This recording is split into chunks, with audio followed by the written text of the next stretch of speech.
आप इसे रोज खाते हैं, कभी व्रत में, कभी हेल्दी स्नैक के रूप में। लेकिन क्या आपने कभी सोचा है, ये छोटा सा सफेद मखाना आता कहाँ से है? इसका जवाब किसी फैक्ट्री में नहीं, बल्कि बिहार के एक शांत गहरे तालाब में छुपा है, जहां से शुरू होती है एक ऐसी कहानी जिसमें मेहनत है, परंपरा है और विज्ञान भी।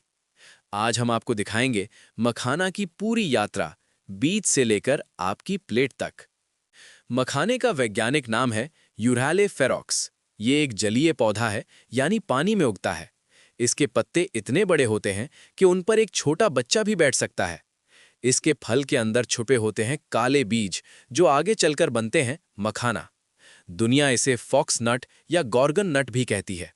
और हैरानी की बात यह है, दुनिया का लगभग 80% मखाना सिर्फ एक जगह से आता है, बिहार। दरभंगा, मधुबनी, कटिहार, सहरसा, यही है मखाना की असली जमीन।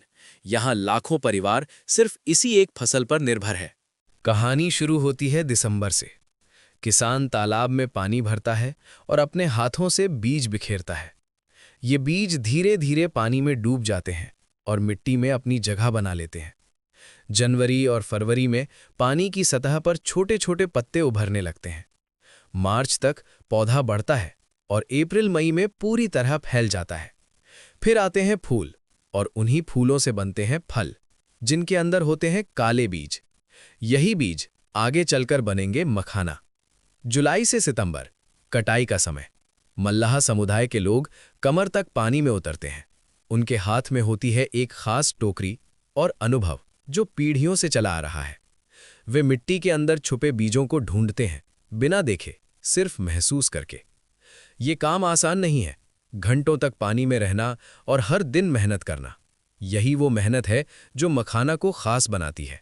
कटाई के बाद शुरू होता है असली काम। सबसे पहले बीजों को साफ किया जाता है, फिर धूप में सुखाया जाता है ताकि उनकी नमी खत्म हो जाए। इसके बाद बीजों को अलग अलग साइज में बांटा जाता है, क्योंकि सही साइज से ही सही पॉपिंग होती है। अब आता है सबसे खास पल। गर्म कढ़ाई में बीज डाले जाते हैं। धीरे धीरे उनका बाहरी हिस्सा सख्त होता है और फिर एक हल्की सी चोट, ठाक, और काला बीज बदल जाता है सफेद, हल्का, फूला हुआ मखाना में। यही है वो जादू जो पीढ़ियों से चला आ रहा है। अब तैयार मखाना फैक्ट्री में जाता है। यहाँ इसकी सफाई और क्वालिटी चेक होती है। फिर कुछ मखाना प्लेन पैक होता है और कुछ में मिलाए जाते हैं फ्लेवर। एयरटाइट पैकेट में भरकर इसे लंबी दूरी के लिए तैयार किया जाता है। फिर ट्रकों के जरिए ये देश भर के शहरों में पहुंचता है और धीरे धीरे आपके घर तक। एक छोटा सा मखाना जिसे आप आसानी से खा लेते हैं, उसके पीछे छुपी है एक लंबी यात्रा और अनगिनत लोगों की मेहनत। तालाब से लेकर थाली तक हर कदम पर एक कहानी है। अगली बार जब आप मखाना खाएं तो एक पल रुकिए और इस पूरी यात्रा को याद कीजिए। अगर आपको ये कहानी पसंद आई तो वीडियो को लाइक करें, शेयर करें और चैनल को सब्सक्राइब करना ना भूलें। हम फिर मिलेंगे।